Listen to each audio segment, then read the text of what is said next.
ਪਹਿਲੀ ਗੱਲ ਤੇ ਹੈ ਕਿ ਖਾਲਿਸਤਾਨ ਵਾਸ ਨਾਟ ਏ ਇਸ਼ੂ ਜਿਹਦੇ ਕਰਕੇ ਬਲੂ ਸਟਾਰ ਹੋਇਆ। ਅਕਾਲੀ ਦਲ ਨੇ ਜਾਂ ਸੰਤ ਜਰਨੈਲ ਸਿੰਘ ਭਿੰਡਰਾਂ ਵਾਲੇ ਨੇ ਕਦੇ ਵੀ ਖਾਲਿਸਤਾਨ ਦੀ ਮੰਗ ਨਹੀਂ ਕੀਤੀ। ਅਕਾਲ ਤਖਤ ਜਿਹੜਾ ਹੈ ਰੈਜ਼ੀਡੈਂਸ਼ੀਅਲ ਨਹੀਂ ਹੈ। ਅਕਾਲ ਤਖਤ ਮੀਰੀ ਪੀਰੀ ਦਾ ਤਖਤ ਹੈਗਾ। ਗੁਰੂ ਹਰਗੋਬਿੰਦ ਜੀ ਨੇ ਉਹਨੂੰ ਸਥਾਪਿਤ ਕੀਤਾ ਸੀਗਾ। ਫਿਰ ਉੱਥੇ ਸੰਤ ਭਿੰਡਰਾਂ ਵਾਲੇ ਨੂੰ ਜਾਣਾ ਪਿਆ, ਨਾਲ ਹੀ ਪੂਰੀ ਫੌਜ ਉਹ ਵੀ ਸਾਰੀ ਉੱਥੇ। ਦਿਸ ਵਾਸ ਆਲਸੋ ਟ੍ਰਿਗਰਡ, ਪ੍ਰੋਵੋਕ ਕਰਕੇ ਉਹਨਾਂ ਨੂੰ ਉੱਥੇ ਭੇਜਿਆ ਗਿਆ। ਜਾਣਾ ਨਹੀਂ ਸੀ ਚਾਹੀਦਾ।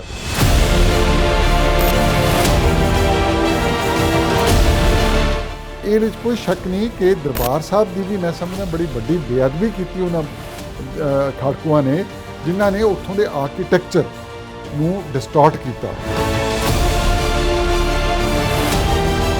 ਤੁਸੀਂ ਦੇਖੋ ਸੰਗਮਰਮਰ ਲੱਗਿਆ ਹੋਇਆ, ਉਹਦੇ 'ਚ ਗਲੀਆਂ ਕਰਕੇ ਬਨੂਖਾਂ ਦੇ ਮਚਾਨ ਬਣਾਏ, ਇੱਧਰ ਘੰਟਾ ਕਰਕੇ ਨਹੀਂ, ਦੀਵਾਰਾਂ ਦੀ ਚਨਾਈ ਕਰਕੇ, ਬੋਰੀਆਂ ਲਾ ਕੇ ਬਨੂਖਾਂ ਰੱਖੀਆਂ। ਔਰ ਇਹ ਬਹੁਤ ਗਲਤ ਹੋਇਆ ਕਿ 29 ਮਈ ਨੂੰ ਪਹਿਲੀ ਟੁਕੜੀ ਜਿਹੜੀ ਸੀਗੀ 9 ਡਿਵੀਜ਼ਨ ਦੀ, ਉਹ ਅੰਮ੍ਰਿਤਸਰ ਪਹੁੰਚ ਗਈ ਸੀ। ਉਹ ਬਣਾਈ ਤੇ ਮੇਜਰ ਜਨਰਲ ਬਰਾੜ ਨੇ ਅਪਰੂਵ ਕੀਤੀ, ਉਹਨੂੰ ਅਮੈਂਡ ਕਰਕੇ ਜਨਰਲ ਸੁੰਦਰ ਜੀ ਨੇ ਅਪਰੂਵਲ ਦਿੱਤੀ। It was badly ਐਗਜ਼ੀਕਿਊਟਿਡ operation. It was so faulty and unplanned. ਮੈਂ ਨਹੀਂ ਕਹਿ ਰਿਹਾ, general ਵੀਕੇ Singh prime minister Modi ji ਦੀ ਕੈਬਨਿਟ ਦੇ ਵਿੱਚ ਮਿਨਿਸਟਰ ਹੈ, ਉਹਨੇ ਕਿਹਾ ਹੈ I could not talk to my chief secretary, I could not talk to my home secretary। ਸਾਡੇ ਟੈਲੀਫੋਨ ਵੀ ਉਹਨਾਂ ਨੇ ਸਾਰੀ ਅੰਮ੍ਰਿਤਸਰ ਸਿਟੀ ਦੇ ਇਨਕਲੂਡਿੰਗ ਡੀਸੀ ਦਾ ਤੇ ਐਸਐਸਪੀ ਦਾ ਉਹ ਵੀ ਕੱਟ ਆਫ ਕਰ ਦਿੱਤੇ ਸੀ।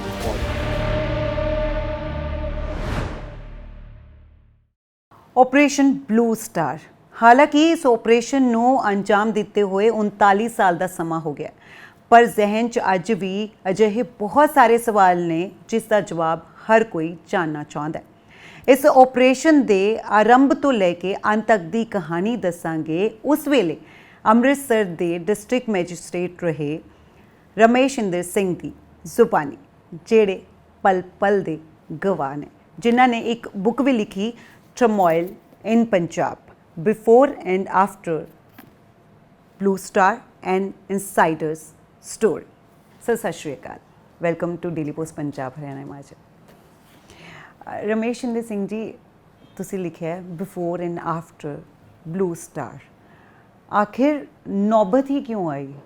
ਸਭ ਤੋਂ ਪਹਿਲਾਂ ਤਾਂ ਜਿਹੜੀ ਨੌਜਵਾਨ ਪੀੜ੍ਹੀ ਹੈ ਉਹਨਾਂ ਦੇ ਦਿਮਾਗ 'ਚ ਇਹ ਸਵਾਲ ਆਉਂਦਾ ਹੈ ਕਿ ਆਖਿਰ ਇਸ ਦੀ ਸ਼ੁਰੂਆਤ ਕਿੱਥੋਂ ਹੋਈ? ਇਸ ਤਰ੍ਹਾਂ ਜੀ ਨੌਬਤ ਤੇ ਨਹੀਂ ਸੀ ਆਈ। I am of the firm view ਕਿ ਇਹਦੀ ਲੋੜ ਨਹੀਂ ਸੀ ਬਲੂ ਸਟਾਰ ਦੀ। ਲੇਕਿਨ ਜਿਸ ਤਰ੍ਹਾਂ ਤੁਸੀਂ ਕਿਤਾਬ ਦਾ ਟਾਈਟਲ ਦੱਸ ਰਹੇ ਹੋ, before and after blue star, ਇਸ ਕਿਤਾਬ ਦੇ ਵਿੱਚ ਮੈਂ ਜੋ ਵੀ ਪੰਜਾਬ ਦੇ ਵਿੱਚ ਵਾਪਰਿਆ ਸਟਾਰਟਿੰਗ ਫਰੋਮ ਆਲਮੋਸਟ 1977-78 ਔਰ ਕਿਸ ਤਰ੍ਹਾਂ ਐਥਨੋ ਨੈਸ਼ਨਲ ਮੂਵਮੈਂਟ ਜਿਹੜੀ ਹੈ ਉਹ ਪੰਜਾਬ 'ਚ ਡਿਵੈਲਪ ਹੋਈ, ਵਾਇਲੈਂਸ ਆਈ, ਫਿਰ ਬਲੂ ਸਟਾਰ ਆਇਆ, ਫਿਰ ਬਲੂ ਸਟਾਰ ਤੋਂ ਬਾਅਦ ਵਾਇਲੈਂਸ ਜਿੱਦਾਂ ਸਪਰੈਡ ਹੋਈ ਅਤੇ ਅਲਟੀਮੇਟਲੀ ਰਾਜੀਵ ਲੌਂਗੋਵਾਲ ਅਕੋਰਡ ਜਿਹੜਾ ਹੈਗਾ ਸਾਈਨ ਹੋਈ, ਇਹ ਸਾਰਿਆਂ ਦਾ ਵਰਣਨ ਕੀਤਾ ਹੈਗਾ। In fact book is completely I would say it's very comprehensive. ਸਾਰੇ ਪੰਜਾਬ ਦੇ ਉਸ ਤਕਰੀਬਨ 2 ਡਿਕੇਡਸ ਨੂੰ, ਦਹਾਕਿਆਂ ਨੂੰ ਕਵਰ ਕਰਦੀ ਹੈ, beginning from the beginning of the militancy till the end of militancy in around 1994। Ramesh ji, 2 ਚੀਜ਼ਾਂ ਜਿਹੜਾ ਹੈ ਉਸ ਦਾ ਲਗਾਤਾਰ ਜ਼ਿਕਰ ਹੁੰਦਾ ਹੈ। ਇੱਕ ਕਹਿੰਦੇ ਨੇ ਕਿ ਜਿਹੜਾ ਅਨੰਦਪੁਰ ਸਾਹਿਬ ਦਾ ਜਿਹੜਾ ਮਤਾ ਸੀ ਉਸ ਦੇ ਕਾਰਨ ਇਹ ਸਿਚੁਏਸ਼ਨ ਬਣੀ। ਦੂਸਰਾ ਇਹ ਕਿਹਾ ਜਾਂਦਾ ਹੈ ਕਿਉਂਕਿ ਖਾਲਿਸਤਾਨ ਦੀ ਮੰਗ ਜਿਹੜੀ ਹੈ ਉਹ ਕੀਤੀ ਜਾ ਰਹੀ ਸੀਗੀ। 26 ਜਨਵਰੀ 1984 ਨੂੰ ਜਦੋਂ ਹਰਿਮੰਦਰ ਸਾਹਿਬ ਦੇ ਖਾਲਿਸਤਾਨ ਦਾ ਝੰਡਾ ਲਹਿਰਾਇਆ ਗਿਆ, ਉਸ ਤੋਂ ਬਾਅਦ ਸਿਚੁਏਸ਼ਨ ਜਿਹੜੀ ਆ ਉਹ ਖਰਾਬ ਹੁੰਦੀ ਰਹੀ। ਆਖਿਰ ਬਿਗਨਿੰਗ ਹੋਈ ਕਿੱਥੋਂ ਇਸ ਦੀ? ਕਿਉਂਕਿ ਤੁਸੀਂ ਕਹਿ ਰਹੇ ਹੋ ਕਿ 1977 ਤੋਂ ਲੈ ਕੇ ਤੁਸੀਂ ਜ਼ਿਕਰ ਜਿਹੜਾ ਹੈ ਕੀਤਾ ਹੋਇਆ। ਦੇਖੋ, ਪਹਿਲੀ ਗੱਲ ਤਾਂ ਹੈ ਕਿ ਖਾਲਿਸਤਾਨ ਵਾਸ ਨਾਟ ਏ ਇਸ਼ੂ ਜਿਹਦੇ ਕਰਕੇ ਬਲੂ ਸਟਾਰ ਹੋਇਆ ਹੈ। ਦੂਸਰੀ ਗੱਲ ਜਿਹੜੀ ਤੁਸੀਂ ਅਨੰਦਪੁਰ ਸਾਹਿਬ ਮਤੇ ਦੀ ਕਹੀ ਹੈ, ਉਹਦੇ ਵਿੱਚ ਕੁਝ ਵੀ ਐਸਾ ਨਹੀਂ ਹੈ। ਜਿਹੜਾ ਕੇਂਦਰੀ ਸਰਕਾਰ ਨੇ ਵਾਈਟ ਪੇਪਰ ਛਾਪਿਆ ਉਸ ਦੇ ਵਿੱਚ ਉਹ ਰੀਪਰੋਡਿਊਸ ਕੀਤਾ ਅਨੰਦਪੁਰ ਸਾਹਿਬ ਰੈਜ਼ੋਲੂਸ਼ਨ। ਤੁਸੀਂ ਉਹਨੂੰ ਪੜ੍ਹ ਕੇ ਵੇਖੋ ਕਿ ਉਹਦੇ ਵਿੱਚ ਕੋਈ ਵੀ ਐਸੀ ਚੀਜ਼ ਨਹੀਂ ਹੈ ਜਿਹੜੀ ਓਬਜੈਕਸ਼ਨੇਬਲ ਹੋਵੇ। ਇਨਫੈਕਟ ਜਦ ਰਾਜੀਵ ਲੌਂਗੋਵਾਲ ਅਕੋਰਡ ਸਾਈਨ ਹੋਈ, ਉਹਦੇ ਵਿੱਚ ਇਹ ਐਗਰੀ ਹੋਇਆ, ਰਾਜੀਵ ਗਾਂਧੀ ਨੇ ਮੰਨਿਆ ਕਿ ਇਸ ਇਸ਼ੂ ਨੂੰ ਸਰਕਾਰੀ ਕਮਿਸ਼ਨ ਬਣਾਇਆ ਸੀ ਕੇਂਦਰੀ ਸਰਕਾਰ ਨੇ, ਫੈਡਰਲ ਸਟੇਟ ਰਿਲੇਸ਼ਨਸ ਦੇ ਵਿੱਚ ਕੀ ਬਦਲਾਅ ਆਉਣ ਦੀ ਲੋੜ ਹੈ ਉਸ ਇਸ਼ੂ ਨੂੰ ਐਗਜ਼ਾਮਿਨ ਕਰਨ ਦੇ ਲਈ। तो Anandpur Sahib resolution was referred to Sarkaria commission officially by under that agreement by the central government कि भी देखो ये जो मंगां ने इहनूं किस तरह इंप्लीमेंट किया जा सकता। सो लेकिन ये तुसी ठीक फरमाया कि अर्ली डेज दे विच केंद्र सरकार ने इन्ना रौला पा दिता कि जी बस वक्खवादी है जी, ये फलाना है। एक्चुअली उसदे विच कोई गल नहीं सी। जो गल्लां आनंदपुर साहब रेजोल्यूशन च कहीआं गईआं ने वो कम्युनिस्ट पार्टी वैस्ट बंगाल दी ज्योति बासु भी उही मंगदा सीगा, तमिलनाडु दे विच भी पार्टियां उही मंगदियां सीगियां। सो Akali Dal was not the only party which was asking for these kind of demands. फिर शुरुआत क्यों हुई? शुरुआत इस तरह हुई जी ਇਹਦਾ कि 1978 ਦੇ ਵਿੱਚ ਇੱਕ ਅੰਮ੍ਰਿਤਸਰ ਦੇ ਵਿੱਚ ਘਟਨਾ ਵਾਪਰੀ, ਦੁਖਦਾਈ ਘਟਨਾ ਵਾਪਰੀ, ਜਿਹਦੇ ਵਿੱਚ ਨਿਰੰਕਾਰੀ ਜੋ ਮੰਡਲ ਹੈ ਉਹਨਾਂ ਦਾ ਇੱਕ ਸਮਾਗਮ ਹੋਇਆ ਤੇ ਉਹਨਾਂ ਨੇ ਇੱਕ ਕਨਫਲਿਕਟ ਆ ਗਿਆ, ਕਲੈਸ਼ ਹੋਇਆ। ਕੁਝ ਸਿੱਖ ਜਿਹੜੇ ਸੀਗੇ ਗੋਲਡਨ ਟੈਂਪਲ ਤੋਂ ਚੱਲ ਕੇ ਉਹਨਾਂ ਦੇ ਪੰਡਾਲ ਵੱਲ ਜਾ ਰਹੇ ਸੀਗੇ, ਉਹਨਾਂ ਕੋਲ ਕੋਈ ਹਥਿਆਰ ਨਹੀਂ ਸੀਗਾ। ਆਪਸ 'ਚ ਉਸ ਕਨਫਲਿਕਟ ਦੇ ਵਿੱਚ ਨਿਰੰਕਾਰੀਆਂ ਵੱਲੋਂ ਫਾਇਰਿੰਗ ਹੋਣ ਕਰਕੇ ਕੋਈ ਤਕਰੀਬਨ ਟੋਟਲ ਮੇਰਾ ਖਿਆਲ 18 ਦੇ ਕਰੀਬ ਜਿਹੜੀਆਂ ਸੀਗੀਆਂ ਮੌਤਾਂ ਹੋ ਗਈਆਂ ਸੀਗੀਆਂ। तो उत्थों शुरुआत हुई कि वायलेंस आरंभी। और उस कन्फ्लिक्ट तो बाद जो ट्रायल हुई वो निरंकारियों को इक्विट किया गया। सो एक फीलिंग चली गई एक सैक्शन ऑफ सिख तबके दे विच कि उन्हां नाल न्याय नहीं होया। तो उस जस्टिस दी आई मीन अपने हत्थ च उन्होंने कानून लिया तो निरंकारियों को मारना शुरू कर दिता। सो एक्चुअली जिहड़ी सीगी कन्फ्लिक्ट उत्थों शुरू होया तो हौली हौली ये वधदा वधदा चला गया। 1982 दे विच अकाली दल ने एक मोर्चा परंभिया शुरू किया जिहदे च मेन डिमांड जिहड़ियां सी पंजाब दे मुद्दे सीगे, खालिस्तान की कोई गल नहीं सी उहदे विच। उहदे च SYL जिहड़ी बाद रखी कपूरी दे विच नींह पत्थर रखिया सी मिस इंदिरा गांधी ने, पंजाब ते दूजे सूबियां दे विच पानी दा वंड दा मसला, पंजाबी लैंगुएज का मसला, और कुछ बड़िया इनोकुअस जी डिमांड सीगियां कि गोल्डन टैंपल तो गुरबाणी का जोड़ा है वो प्रसारण किया जाए, एक ट्रेन नूं जिहड़ा है गोल्डन टैंपल ट्रेन के नाँ के उत्ते रखा जाए, अमृतसर वर्ल्ड सिटी के विच तंबाकू वगैरह का जो सेल है उन्होंने बंद किया जाए। मतलब इस तरह दी डिमांड सीगियां जिहड़ियां कि बड़ी ईजीली मन्नियां जा सकदियां सीगियां। रमेश जी ਉਹੀ एग्रीमेंट ਸੀ ਜਿਹਦੇ ਵਿੱਚ ਪ੍ਰਣਬ ਮੁਖਰਜੀ ਸੀਗੇ, ਸਵਰਨ ਸਿੰਘ ਜੀ ਸੀਗੇ ਤੇ ਦੱਸਿਆ ਜਾ ਰਿਹਾ ਹੈ ਕਿ ਪ੍ਰਣਬ ਮੁਖਰਜੀ ਵੀ ਪਾਰਟਿਸਿਪੇਟ ਕੀਤਾ ਉਹਨਾਂ ਨੇ ਕੁਝ ਮੀਟਿੰਗਾਂ ਦੇ ਵਿੱਚ, ਲੇਕਿਨ Swaran Singh as an emissary of central government ਆ ਕੇ ਉਹਨਾਂ ਨੇ ਸੰਤ ਲੌਂਗੋਵਾਲ ਤੇ ਪਿੰਡਰਾਲੇ ਨਾਲ ਗੱਲਬਾਤ ਕਰਕੇ ਪ੍ਰਪੋਜ਼ ਕੀਤਾ ਸੀ। ਈਵਨ ਕੈਪਟਨ ਅਮਰਿੰਦਰ ਸਿੰਘ ਜਿਹੜੇ ਬਾਅਦ 'ਚ ਮੁੱਖ ਮੰਤਰੀ ਬਣੇ ਪੰਜਾਬ ਦੇ, ਉਹਨਾਂ ਨੇ ਵੀ ਨੈਗੋਸ਼ੀਏਟ ਕੀਤਾ ਤੇ उन्होंने कहा है he is gone on public record कि बिल्कुल एग्रीमेंट हो गया सी, जहाज़ तैयार हो गया सीगा भी जाके उत्थे दस्तखत करिए, तो लास्ट मिनट ते मैसेज वॉज गिवन कि no central government is not willing to sign it. So जे एग्रीमेंट हो जाता और जिहड़ियां मैं तुहानूं गल्लां दस्सियां डिमांड्स दियां उहदे च कोई ऐसी गल नहीं सी कि ना हो सके एग्रीमेंट, हाँ जी, तो कोई लोड़ ही नहीं सी पैंदी जिहड़ी हैगी ब्लू स्टार। खालिस्तान बनाउण दी मंग फिर कित्थों उठी? नहीं, खालिस्तान दी मंग तां जिहड़ी हैगी है, देखो दो ਲੈਟਸ ਬੀ ਕਲੀਅਰ, ਇੱਕ ਵੱਖਵਾਦੀ ਮੂਵਮੈਂਟ ਜਿਹੜੀ ਹੈਗੀ ਹੈ ਉਹ ਫੋਰਨ ਕੰਟਰੀਜ਼ ਦੇ ਵਿੱਚ ਫੋਰਨ ਐਲੀਮੈਂਟਸ ਵੱਲੋਂ ਏਡਡ ਜਿਹੜੀ ਸੀਗੀ ਉਹ ਸ਼ੁਰੂ ਹੋ ਗਈ ਸੀ। ਜਗਜੀਤ ਸਿੰਘ ਚੌਹਾਨ ਪਹਿਲਾਂ ਉਹ ਮਿਨਿਸਟਰ ਵੀ ਸੀਗੇ, ਕਾਂਗਰਸ ਸਪੋਰਟਡ ਮਿਨਿਸਟਰੀ ਸੀਗੀ ਉਸ ਟਾਈਮ ਦੇ ਚੀਫ ਮਿਨਿਸਟਰ, ਹਾਂਜੀ, ਉਹਨਾਂ ਦੇ ਉਹ ਫਾਈਨੈਂਸ ਮਿਨਿਸਟਰ ਸਨ। तो उदों बाद वो नैक्सट इलैक्शन हार गए तो इंग्लैंड चले गए। इंग्लैंड जाके उन्होंने अमरीका जाके अनाउंस करता भी असी खालिस्तान मंगते हैं, तो इत्थे उन्होंने कुछ सपोर्टर्स जिहड़े सी एलीमेंट जिहड़े सी वो भी सीगे। सो वो जिद्दां फर्जी पासपोर्ट बनाते खालिस्तान दे, कोई करंसी नोट्स इशू कर दिते, इस तरह का करते रहंदे सी, ड्रामेबाजी जिन्हों मैं कहांगा। पर उन्हां दा नंबर बड़ा माइक्रोस्कोपिक सीगा, गिने उंगल ते गिन लोगे तुसीं भी किन्ने बंदे सीगे जिहड़ा ऐसा कर रहे सी। They had no support. Akali Dal ने या सन जरनैल सिंह पिंडरां वाले ने कदे भी खालिस्तान की मंग नहीं की, बल्कि इत्थों तक कि लौंगोवाल ने तो कंडैम किया पब्लिकली, उन्हें डिसोन किया भी जिहड़े खालिस्तान की मंग करके माहौल खराब कर रहे नेगे तो साडे दुश्मन नेगे। ਸੋ ਖਾਲਿਸਤਾਨ ਦੀ ਕੋਈ ਐਸੀ ਇਨਫੈਕਟ ਇਹ ਵੀ ਮੈਂ ਕਿਤਾਬ ਨਰੇਟ ਕੀਤਾ ਹੈ ਕਿ 2 ਜਾਂ 3 ਜੂਨ ਨੂੰ ਇੱਕ ਅਟੈਂਪਟ ਕੀਤੀ ਗਈ, ਕਿਤੋਂ ਵੱਲੋਂ ਕਰਾਈ ਗਈ ਮੈਂ ਨਹੀਂ ਕਹਿ ਸਕਦਾ, ਲੇਕਿਨ 2 ਅਣਪਛਾਤੇ ਪੂਰੇ ਮਤਲਬ ਸਿੱਖ ਸਰੂਪ ਦੇ ਵਿੱਚ ਯੰਗ ਮੁੰਡੇ, ਉਹਨਾਂ ਨੇ ਜਾ ਕੇ ਲੌਂਗੋਵਾਲ ਨੂੰ ਅਪਰੋਚ ਕੀਤਾ ਕਿ ਜੀ ਤੁਸੀਂ ਖਾਲਿਸਤਾਨ ਡਿਕਲੇਅਰ ਕਰ ਦਿਓ, ਫੌਜ ਆ ਰਹੀ ਹੈ ਹਾਂਜੀ। ਉਹਨਾਂ ਨੇ ਕਹਿਤਾ ਵੀ ਪਹਿਲਾਂ ਭਿੰਡਰਾਂਵਾਲੇ ਤੋਂ ਕਰਾਓ, ਤਾਂ ਉਹ ਭਿੰਡਰਾਂਵਾਲਾ ਕੋਲੇ ਗਏ, ਉਹਨਾਂ ਨੇ ਕਿਹਾ ਜੀ ਤੁਸੀਂ ਖਾਲਿਸਤਾਨ ਡਿਕਲੇਅਰ ਕਰ ਦਿਓ ਵੀ ਫੌਜ ਆ ਰਹੀ ਹੈਗੀ। ਉਹਨਾਂ ਨੇ ਕਿਹਾ ਵੀ ਮੇਰਾ ਕੰਮ ਨਹੀਂ ਇਹ, ਪਹਿਲਾਂ ਅਕਾਲੀ ਦਲ ਦੇ ਜਥੇਦਾਰ ਜਿਹੜਾ ਕਿ ਮੋਰਚੇ ਦਾ ਵੀ ਉਹਨਾਂ ਨੂੰ ਡਿਕਲੇਅਰ ਕਰਤਾ ਸੀ ਡਿਕਟੇਟਰ, ਵੀ ਇਹ ਮੋਰਚਾ ਡਿਕਟੇਟਰ ਨੇਗੇ, ਉਹਨਾਂ ਤੋਂ ਕਹਾਓ, ਜੇ ਉਹ ਕਰ ਦਿੰਦੇ ਨੇ ਤੇ ਮੈਂ ਵੀ ਕਰ ਦੂੰਗਾ। ਕੌਣ ਸੀ ਉਦੋਂ? ਲੌਂਗੋਵਾਲ ਜੀ। ਅੱਛਾ, ਉਹਨਾਂ ਨੇ ਪਹਿਲਾਂ ਭਿੰਡਰਾ ਜੀ ਕੋਲ ਭਿੰਡਰਾਂਵਾਲੇ ਨੇ ਵਾਪਸ ਲੌਂਗੋਵਾਲ ਕੋਲੇ ਭੇਜਤਾ ਹਾਂਜੀ, ਤੇ ਉਹਨਾਂ ਨੇ ਰਿਜੈਕਟ ਕਰਤਾ ਕਿ ਨਹੀਂ ਐਸਾ, I will not do it.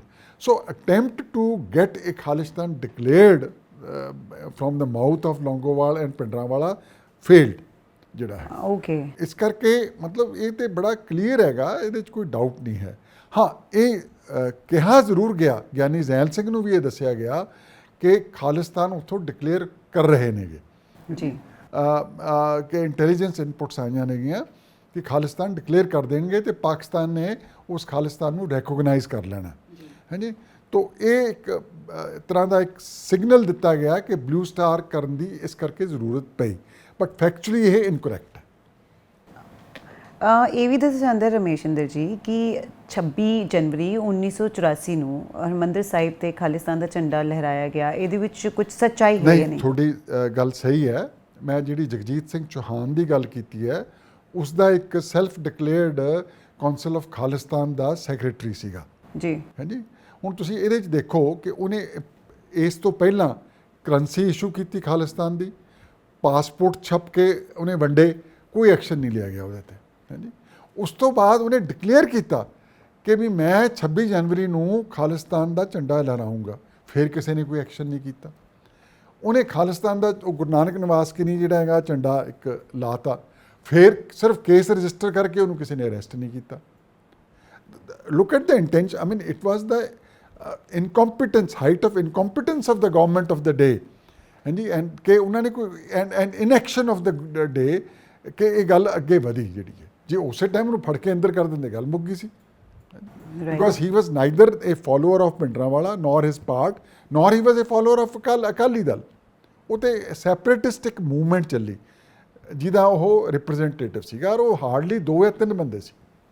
ਅੱਛਾ ਰਮੇਸ਼ ਜੀ, ਫਿਰ ਕੀ ਕਾਰਨ ਹੋਇਆ ਕਿ ਸ੍ਰੀ ਅਕਾਲ ਤਖਤ ਸਾਹਿਬ ਤੇ ਜਿਹੜਾ ਹੈ ਉੱਥੇ ਸੰਤ ਭਿੰਡਰਾਂਵਾਲੇ ਨੂੰ ਜਾਣਾ ਪਿਆ, ਨਾਲ ਹੀ ਪੂਰੀ ਫੌਜ ਅਸੀਂ ਦੇਖਿਆ ਕਿ ਉਹਨਾਂ ਨੇ ਜਿਹੜੀ ਆਪਣੀ ਬਣਾ ਲਈ ਸੀਗੀ ਉਹ ਵੀ ਸਾਰੀ ਉੱਥੇ ਗਈ? ਇਹਦੇ ਬਾਰੇ ਜੀ ਜੋ ਮੈਂ ਕਿਤਾਬ 'ਚ ਡਿਸਕ੍ਰਾਈਬ ਕੀਤਾ ਹੈਗਾ, ਦਿਸ ਵਾਜ਼ ਆਲਸੋ ਟ੍ਰਿਗਰਡ, ਮਤਲਬ ਇਹਨੂੰ ਪ੍ਰੋਵੋਕ ਕਰਕੇ ਉਹਨਾਂ ਨੂੰ ਉੱਥੇ ਭੇਜਿਆ ਗਿਆ। ਜਾਣਾ ਨਹੀਂ ਸੀ ਚਾਹੀਦਾ, ਬਿਕੋਜ਼ ਅਕਾਲ ਤਖਤ ਜਿਹੜਾ ਹੈ ਰੈਜ਼ੀਡੈਂਸ਼ੀਅਲ ਨਹੀਂ ਹੈ। ਅਕਾਲ ਤਖਤ ਮੀਰੀ ਪੀਰੀ ਦਾ ਤਖਤ ਹੈਗਾ, ਗੁਰੂ ਹਰਗੋਬਿੰਦ ਜੀ ਨੇ ਉਹਨੂੰ ਸਥਾਪਿਤ ਕੀਤਾ ਸੀਗਾ, ਤੇ ਉੱਥੇ ਕਿਸੇ ਦਾ ਰਹਿਣਾ ਠੀਕ ਨਹੀਂ ਸੀ। ਇਸ ਤੋਂ ਪਹਿਲਾਂ ਇੱਕ ਵਾਰ ਜਦ ਪੰਜਾਬੀ ਸੂਬਾ ਮੋਰਚਾ ਸੀਗਾ, ਉਦੋਂ ਵੀ ਇੱਕ ਵਾਰ ਉੱਥੇ ਕੁੰਡ ਬਣਾ ਕੇ, ਅਗਨ ਕੁੰਡ ਬਣਾ ਕੇ ਕੀਤਾ ਸੀ, ਉਹਦੀ ਵੀ ਬੜਾ ਕ੍ਰਿਟਿਸਿਜ਼ਮ ਹੋਇਆ ਸੀ ਵੀ ਇਹ ਨਹੀਂ ਕਰਨਾ ਚਾਹੀਦਾ। ਮੈਂ ਇਨਫੈਕਟ ਕਿਤਾਬ 'ਚ ਲਿਖਿਆ, ਮੈਂ ਜਦ ਅਕਾਲ ਤਖਤ ਸਾਹਿਬ ਟੈਂਕਾਂ ਦੇ ਫਾਇਰ ਦੇ ਵਿੱਚ ਆ ਕੇ ਢਹਿ ਢੇਰੀ ਹੋ ਗਏ, ਤੇ ਉਦੋਂ ਦੇ ਜਥੇਦਾਰ ਅਕਾਲ ਤਖਤ ਸਾਹਿਬ ਯਾਨੀ ਕਿਰਪਾਲ ਸਿੰਘ ਨੂੰ ਉੱਥੇ ਲਿਆਂਦਾ ਗਿਆ, ਤੇ ਉਹਨਾਂ ਦੇ ਅੱਖਾਂ 'ਚੋਂ ਆਂਸੂ ਆ ਗਏ ਕਿ ਵੀ ਇਹ ਕੀ ਹੋ ਗਿਆ। ਤੇ ਮੈਂ ਉਹਨਾਂ ਨੂੰ ਪੁੱਛਿਆ ਕਿ ਗਿਆਨੀ ਜੀ ਤੁਸੀਂ ਤੇ ਜਥੇਦਾਰ ਸੀਗੇ ਅਕਾਲ ਤਖਤ ਦੇ, ਤੁਸੀਂ ਰੋਕਿਆ ਕਿਉਂ ਨਹੀਂ? ਇਹ ਜਿਹੜੀ ਕਿਲਾਬੰਦੀ ਹੋਈ ਜਾਂ ਇੱਥੇ ਅਕਾਲ ਤਖਤ ਸਾਹਿਬ ਦੇ ਉੱਤੇ ਰੈਜ਼ੀਡੈਂਸ਼ੀਅਲ ਇਹਨੂੰ ਕੰਪਲੈਕਸ ਦੇ ਵਿੱਚ ਪਿਛਲੇ ਹਿੱਸੇ 'ਚ ਜਾ ਕੇ ਬਣਾਇਆ ਗਿਆ, ਇਹਨੂੰ ਰੋਕਿਆ ਕਿਉਂ ਨਹੀਂ? ਉਹ ਕਹਿੰਦੇ ਜੀ ਮੈਂ ਕੀ ਕਰਦਾ, ਮੈਂ ਤੌੜਾ ਸਾਹਿਬ ਨੂੰ ਦੱਸਿਆ ਸੀ, ਪ੍ਰਧਾਨ SGPC ਨੂੰ ਹਾਂਜੀ, ਲੇਕਿਨ ਉਹ ਬੰਦੂਕਾਂ ਵਾਲੇ ਆ ਗਏ ਔਰ ਉਹ ਚੁੱਪ ਕਰਨਾ ਪਿਆ। ਤੇ ਹੋਇਆ ਇਹੀ ਸੀ ਕਿ ਇੰਨਾ ਡਰ ਸੀਗਾ ਉਸ ਸਮੇਂ। ਅਕਾਲ ਤਖਤ ਦੇ ਪਹਿਲੇ ਜਥੇਦਾਰ ਸੀਗੇ ਇੱਕ, ਉਹਨਾਂ ਨੇ ਆਬਜੈਕਟ ਕੀਤਾ, ਸਟੇਟਮੈਂਟ ਦਿੱਤਾ, ਹੀ ਵਾਜ਼ ਮਰਡਰਡ। ਗਿਆਨੀ ਕਿਰਪਾਲ ਸਿੰਘ ਤੇ ਵੀ ਅਟੈਕ ਹੋਇਆ, ਫੋਰਚੂਨੇਟਲੀ ਉਹ ਬਚ ਗਏ। ਗਿਆਨੀ ਸਾਹਿਬ ਸਿੰਘ ਗੋਲਡਨ ਟੈਂਪਲ ਦਾ ਜਿਹੜਾ ਹੈੱਡ ਪ੍ਰੀਸਟ ਸੀਗਾ, ਉਹਦੇ ਤੇ ਵੀ ਅਟੈਕ ਹੋਇਆ, ਗੋਲੀ ਚੱਲੀ, ਲੱਗੀ ਵੀ ਉਹਦੇ ਜਿਹੜੀ ਹੈਗੀ ਹੈ, ਹਸਪੀਟਲ ਰਹੇ ਅੰਮ੍ਰਿਤਸਰ। ਸੋ ਉਹ ਦਬਦਬਾ ਦੇ ਵਿੱਚ ਆ ਕੇ ਜਿਹੜਾ ਸੀਗਾ ਸਾਰਾ ਕੁਝ ਇਹ ਹੋਇਆ। ਇਹਦੇ 'ਚ ਕੋਈ ਸ਼ੱਕ ਨਹੀਂ ਕਿ ਦਰਬਾਰ ਸਾਹਿਬ ਦੀ ਵੀ ਮੈਂ ਸਮਝਦਾ ਬੜੀ ਵੱਡੀ ਬੇਅਦਬੀ ਕੀਤੀ ਉਹਨਾਂ ਖਾੜਕੂਆਂ ਨੇ, ਜਿਨ੍ਹਾਂ ਨੇ ਉੱਥੋਂ ਦੇ ਆਰਕੀਟੈਕਚਰ ਨੂੰ ਡਿਸਟੋਰਟ ਕੀਤਾ। ਤੁਸੀਂ ਦੇਖੋ ਸੰਗਮਰਮਰ ਲੱਗਿਆ ਹੋਇਆ, ਉਹਦੇ 'ਚ ਗਲੀਆਂ ਕਰਕੇ ਹਾਂਜੀ ਬੰਦੂਕਾਂ ਦੇ ਮਚਾਨ ਬਣਾਏ, ਇੱਧਰ ਘੰਟਾ ਕਰਕੇ ਨਹੀਂ, ਦੀਵਾਰਾਂ ਦੀ ਚਨਾਈ ਕਰਕੇ, ਬੋਰੀਆਂ ਲਾ ਕੇ ਬੰਦੂਕਾਂ ਰੱਖੀਆਂ। ਸੋ ਇਹ ਸਾਰਾ ਕੁਝ ਹੋਇਆ ਹਾਂਜੀ, ਔਰ ਇਹ ਬਹੁਤ ਗਲਤ ਹੋਇਆ। ਪਰ ਰਮੇਸ਼ ਜੀ, ਕਿਸੇ ਦੇ ਸਪੋਰਟ ਤੋਂ ਬਿਨਾ ਇਜ਼ ਇਟ ਪੋਸੀਬਲ ਕਿ ਇਸ ਤਰ੍ਹਾਂ ਜਿਹੜਾ ਪੂਰਾ ਤਬਦੀਲ ਕਰ ਦਿੱਤਾ ਜਾਵੇ, ਕਿਲਾਬੰਦੀ ਜਿਹੜੀ ਆ ਉਹ ਕਰ ਦਿੱਤੀ ਜਾਵੇ, ਉਹ ਵੀ ਇੰਨੇ ਪਾਵਨ ਤੇ ਪਵਿੱਤਰ ਸਥਾਨ ਤੇ? ਬਿਲਕੁਲ ਠੀਕ ਹੈ ਜੀ, ਇਹ ਤੁਹਾਡਾ ਸਵਾਲ ਬੜਾ ਵਾਜਬ ਹੈ। ਇਨਫੈਕਟ ਉਸ ਟਾਈਮ ਦੇ ਜਿਹੜੇ ਆਈਜੀ ਪੁਲਿਸ ਸੀਗੇ, ਕਿਉਂਕਿ ਉਦੋਂ ਡੀਜੀ ਦੀ ਪੋਸਟ ਨਹੀਂ ਸੀ, ਆਈਜੀ ਹੈਡ ਕਰਦਾ ਸੀ ਪੰਜਾਬ ਪੁਲਿਸ ਨੂੰ, ਮਿਸਟਰ ਪਿੰਡਰ ਸੀਗੇ, PS ਪਿੰਡਰ, ਉਹਨਾਂ ਨੂੰ ਲਿਆਂਦਾ ਗਿਆ ਸੀਗਾ ਤੇ ਉਹਨਾਂ ਨੂੰ ਟਾਈਮਸ ਆਫ ਇੰਡੀਆ ਵਾਲੇ ਨੇ ਸਵਾਲ ਪੁੱਛਿਆ, ਔਰ ਮੈਂ ਕੋਟ ਕੀਤਾ ਉਹ, ਕਿ ਵੀ ਇਹ ਵੈਪਨ ਕਿੱਦਾਂ ਅੰਦਰ ਚਲੇ ਗਏ। ਤੇ ਉਹਨਾਂ ਨੇ ਕਿਹਾ ਕਿ ਵੀ ਇਹ ਕਾਰ ਸੇਵਾ ਦੇ ਟਰੱਕਾਂ ਦੇ ਵਿੱਚ ਅੰਦਰ ਲਿਆਂਦੇ ਗਏ ਨੇਗੇ। ਤਾਂ ਫਿਰ ਉਹ ਜਰਨਲਿਸਟ ਨੇ ਪੁੱਛਿਆ ਜੀ ਵੀ ਤੁਸੀਂ ਚੈੱਕ ਨਹੀਂ ਸੀ ਕਰਦੇ? ਉਹ ਕਹਿੰਦਾ ਉੱਪਰੋਂ ਦਿੱਲੀ ਤੋਂ ਹਦਾਇਤਾਂ ਸੀਗੀਆਂ ਵੀ ਚੈਕਿੰਗ ਨਹੀਂ ਕਰਨੀ। ਅੱਛਾ, ਹੁਣ ਇਹਦੀ ਇਨਫਰੈਂਸ ਕੀ ਹੈਗੀ ਤੁਸੀਂ ਆਪ ਡਰਾ ਕਰ ਸਕਦੇ ਹੋ, ਮੈਂ ਨਹੀਂ ਕਹਾਂਗਾ। ਪਲਾਨ ਕਿਹਨੇ ਤਿਆਰ ਕੀਤਾ? ਕਿਉਂਕਿ ਬਹੁਤ ਸਾਰੇ ਸਵਾਲ ਅੱਜ ਵੀ ਜਦੋਂ ਜ਼ਿਹਨ 'ਚ ਆਉਂਦੇ ਨੇ ਕਿ ਆਖਿਰ ਇਹ ਸਾਰਾ ਪਲਾਨ ਤਿਆਰ ਕਿੱਥੋਂ ਹੋਇਆ? ਕਿਉਂਕਿ ਜਿਸ ਤਰ੍ਹਾਂ ਇਹ ਸਟੇਟਮੈਂਟ ਤੁਸੀਂ ਦੱਸ ਰਹੇ ਹੋ ਕਿ ਦਿੱਲੀ ਤੋਂ ਮਨਾ ਕੀਤਾ ਗਿਆ ਸੀ ਚੈੱਕ ਕਰਨ ਲਈ, ਫਿਰ ਆਖਿਰ ਇਹ ਤੱਕ ਜਾਣਕਾਰੀ ਮਿਲਦੀ ਹੈ ਕਿ ਇਸ ਆਪਰੇਸ਼ਨ ਨੂੰ ਲੈ ਕੇ ਉਸ ਵੇਲੇ ਦੇ ਪ੍ਰੈਜ਼ੀਡੈਂਟ ਗਿਆਨੀ ਜੈਲ ਸਿੰਘ ਨੂੰ ਜਾਣਕਾਰੀ ਨਹੀਂ ਸੀ। ਫਿਰ ਕੌਣ ਹੈ ਇਸ ਪਲਾਨ ਦੇ? ਕੋਈ ਥੋੜੀ ਜਿਹੀ ਬੈਕਗਰਾਉਂਡ ਮੈਂ ਦੇ ਦਿੰਦਾ ਤੁਹਾਨੂੰ ਕਿ ਯੂਨੀਅਨ ਕੈਬਨਿਟ ਨੇ ਦੀ ਇੱਕ ਸਬ ਕਮੇਟੀ ਨੇ ਮਿਸਿਸ ਇੰਦਰਾ ਗਾਂਧੀ ਦੀ ਚੇਅਰਮੈਨਸ਼ਿਪ ਥੱਲੇ ਇੱਕ ਮੀਟਿੰਗ ਹੋਈ, ਇਹ ਮਿਡ ਮੇ ਦੇ ਵਿੱਚ ਹੋਈ ਹੈ 84 'ਚ।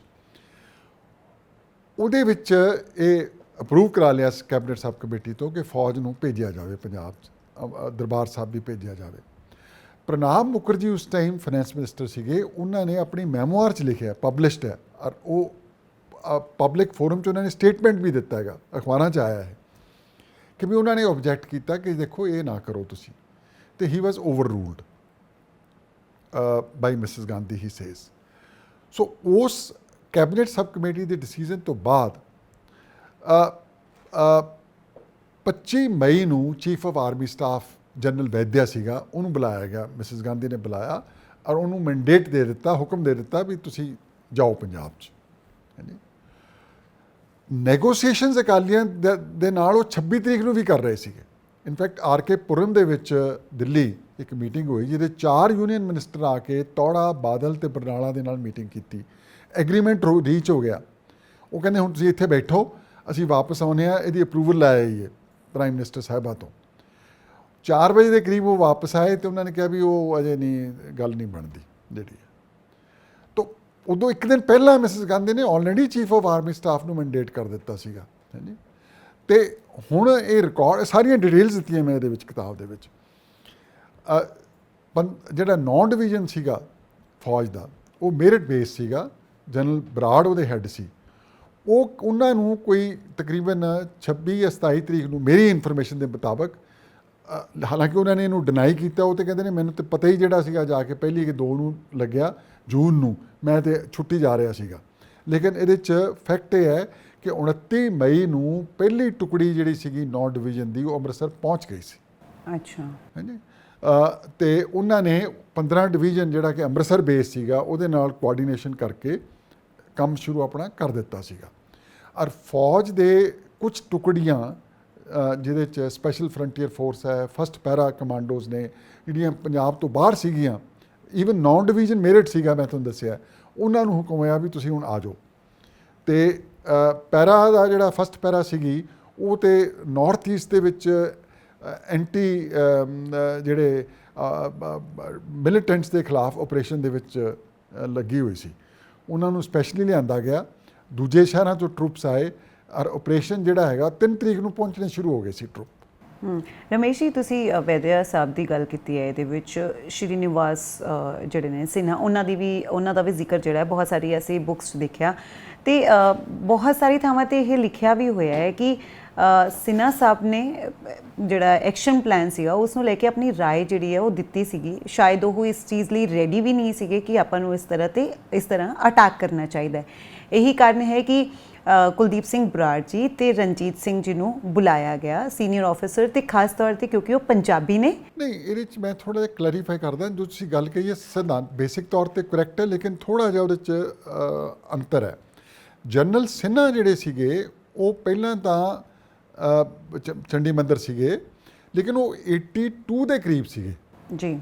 84 'ਚ ਉਹਨਾਂ ਦਾ ਕੋਈ ਰੋਲ ਨਹੀਂ ਸੀ।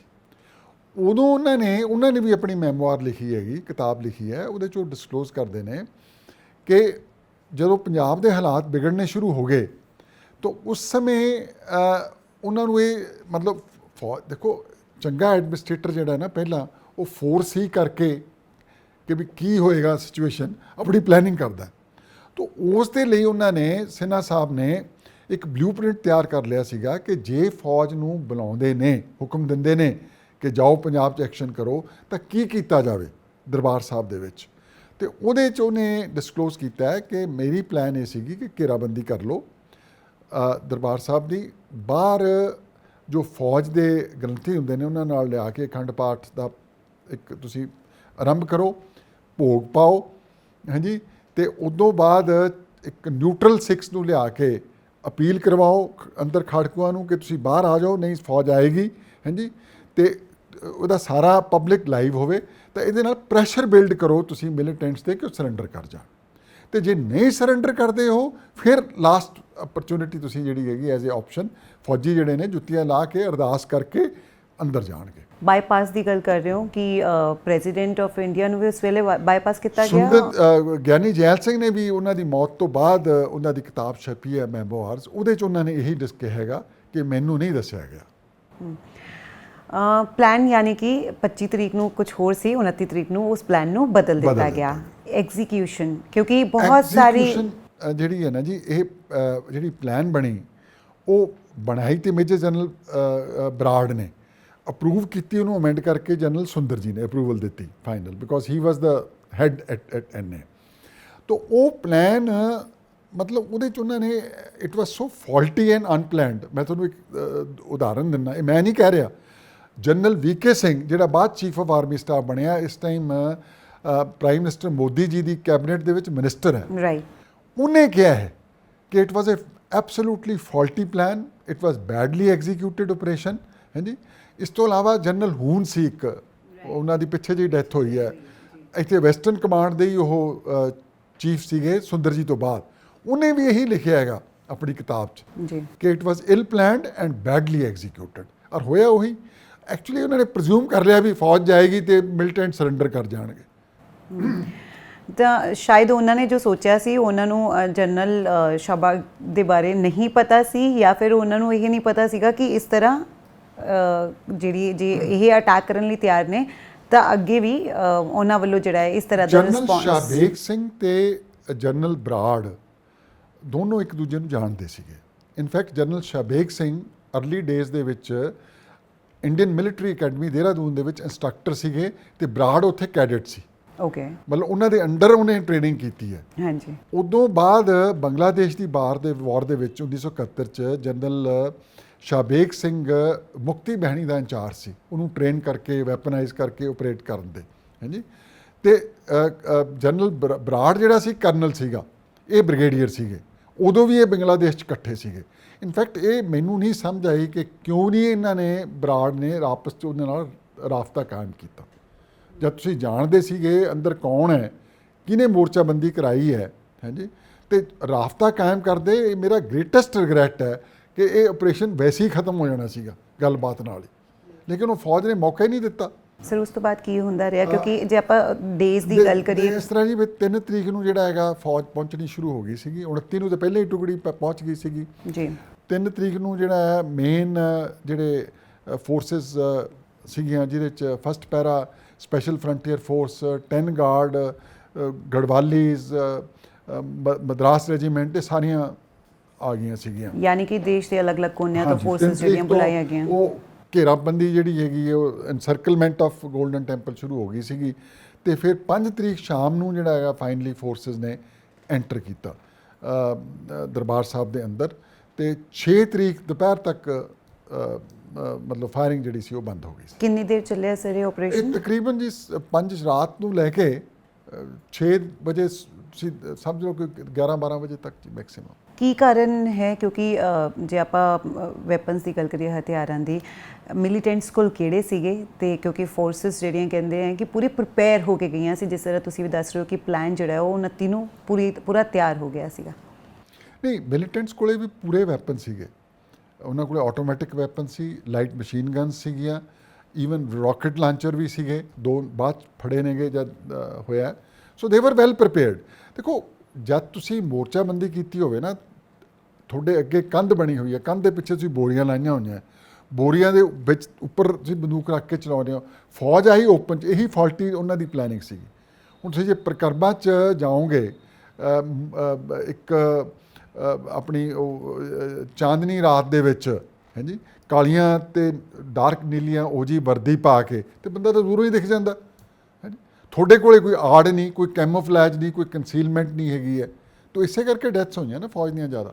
ਕਿਸ ਦੀ ਜ਼ਿਆਦਾ ਡੈਥ ਹੋਈ ਰਮੇਸ਼ ਜੀ? ਕਿਉਂਕਿ ਹਾਲੇ ਵੀ ਜਿਹੜਾ ਡੈਥ ਟੋਲ ਹੈ ਉਹਦੇ ਵਿੱਚ ਇਹ ਦੱਸਦੇ ਨੇ ਕਿ ਬਹੁਤ ਸਾਰੇ ਆਮ ਲੋਕ ਵੀ ਮਰੇ, ਬਹੁਤ ਸਾਰੇ ਮਿਲੀਟੈਂਟਸ ਵੀ ਮਰੇ, ਬਹੁਤ ਜਿਹੜੇ ਆਰਮੀ ਪਰਸਨ ਵੀ ਉਸ ਵੇਲੇ ਮਰ ਗਏ, ਯਾਨੀ ਕਿ ਆਪਣੇ ਫੌਜ ਦੇ ਜਿਹੜੇ ਸੈਨਿਕ ਸੀਗੇ ਉਹ ਮਰ ਗਏ।